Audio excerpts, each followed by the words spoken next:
Being the trainer, bus driver, cleaner, fundraiser, and general all-round do-it-yourself man at the Bosco Boxing Club, Bobo could use the club's equipment and facilities whenever he needed them, as long as that involved the community. Bobo decided to use the bus to bring the children from Blue View Orphanage on an excursion to the city zoo.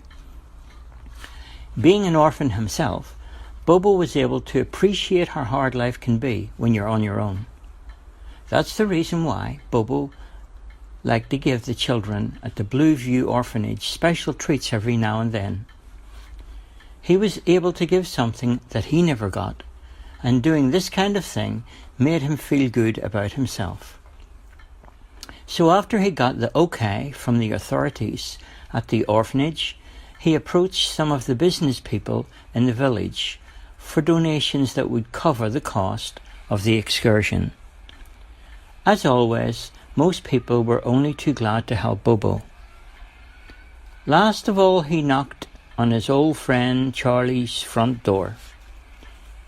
Charlie, would you ever do me a favour? Listen, I want you to come along with me on the bus tomorrow and help me with an excursion to the zoo.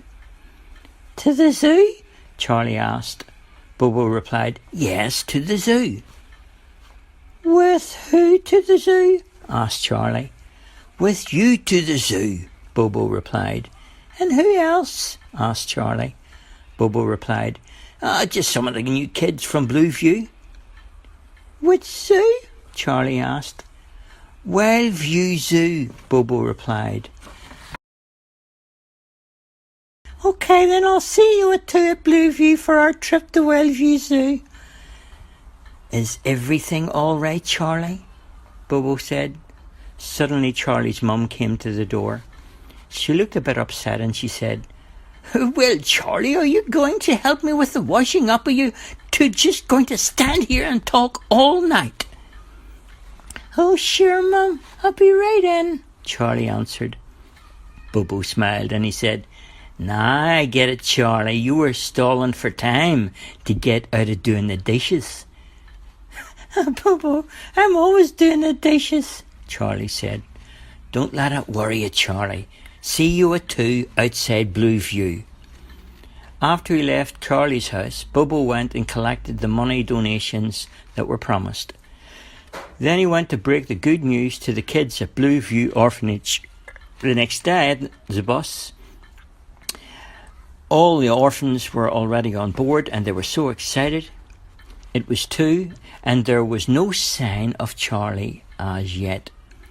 They waited about 15 minutes and then Bobo decided to call to Charlie's house and see what was going on. After he left the bus, he got to Charlie's house and he saw Charlie up a ladder cleaning out the gutters around the roof of the house. Hey, Charlie, what's your problem? The front door of Charlie's house opened up and Charlie's mother stepped outside with her arms folded and she said, Oh, there's no problem, Bobo. I just told Charles that before he could go to the zoo, he had to clean the gutters. You see, Bobo, after you left last night, he made such a fuss about washing up a few dishes that I ended up doing them myself. So I grounded him for 2 weeks. 2 weeks? Bobo answered. Charles' mother replied with a wink of her eye. Yes, but then he told me about your excursion to the zoo today and how important it was that he had to go because it was his job to order all of the lunches for the children on the bus. Charlie was embarrassed and shouted down from the top of the ladder, Mom, don't go and tell my business on the street. It's personal stuff. Charlie's mother said, So, Bobo, anyhow, the first thing I did was to forbid him from the zoo trip today, but then I thought how I could disappoint all those kids who might go hungry if Charles wasn't there, and I decided I would just ask a small favour of having my gutters cleaned in return for letting him go to the zoo. Bobo winked at her and he said, Well, you know, that seems like a fair enough bargain. Okay then, Charles. That will do. You and the Gutters, off you go now. Have a nice trip to the zoo. Charlie nearly buckled up in two in his rush to get into the bus. The ladder was thrown to one side, and in a matter of minutes they were on the road to Wildview Zoo. They were about halfway there when the bus broke down. There was no phone, and after a while, on the side of the road, Bobo waved down a truck and asked for a lift. Lucky for them, the truck was going to the zoo with delivery of goods, and so they all clambered in the back of the truck except for Bobo, who got in the front with the driver. Finally they arrived at the zoo, but when the truck driver tried to open the back door of the truck, he discovered it wouldn't open. The latch on the door was too old, and the rust on it seemed to have welded it tightly shut. Bobo shouted under the door, Listen, Charlie, the back door won't open, so can you help? Charlie responded, Okay, sure, Bobo, don't worry, I'll get you out very soon. Bobo could hear Charlie starting to panic a little bit. Charlie, are they going to come with some device to open up the truck? Amon said he was going to maybe come with a welder.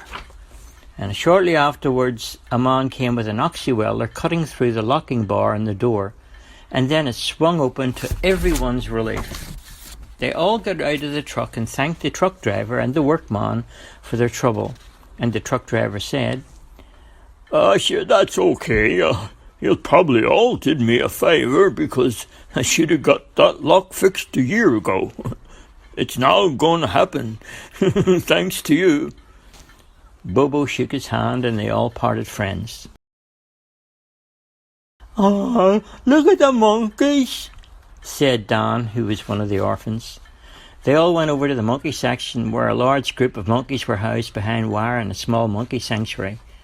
A man-made river ran through the monkey house bordered by rocks and trees, with lots of ropes and things for them to climb and swing on. It looked remotely realistic to their wild habitat. After looking at the monkey, someone asked to see the lions who were also kept nearby. Bobo and the orphans made their way over to the lion's den. Everyone went over except for Charlie, who remained at the monkey cage. He was enjoying making funny faces at the monkeys, who in turn made faces back at Charlie.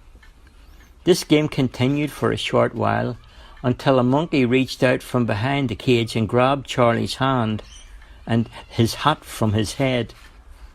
Behind the wire cage, the small monkey sat wearing Charlie's hat, and he put one finger up in the air as if he was pointing to the hat to dare Charlie to come in and get his hat back. And sure enough, Charlie climbed up the wire cage and jumped over into the monkey's enclosure. And that's when Bobo spotted what was going on. He rushed over and called Charlie, but Charlie never heard a word that was said, and began to chase the monkey with the hat around and around. And Bobo scaled up the wire cage and also jumped in and started to chase after Charlie. After an hour or so, the mechanic arrived, and to Bobo's surprise, all that was needed was a new fan belt.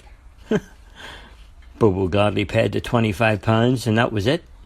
With well over £100 left from the Public Generations donation coin tossing, Bobo made a decision that the money should go towards Christmas presents for all of the orphanages at Blueview, and the children would have a nice dinner on that date. So they all went into the town and started to buy some things for Christmas at Blueview. Once back in the village, Bobo escorted everyone back to the orphanage. They were all very tired after a long day.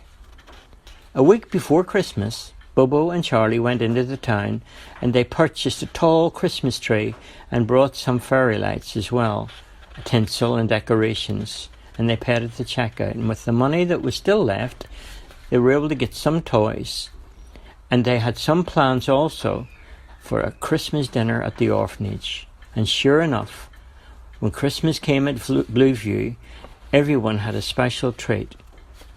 That's the end of the story.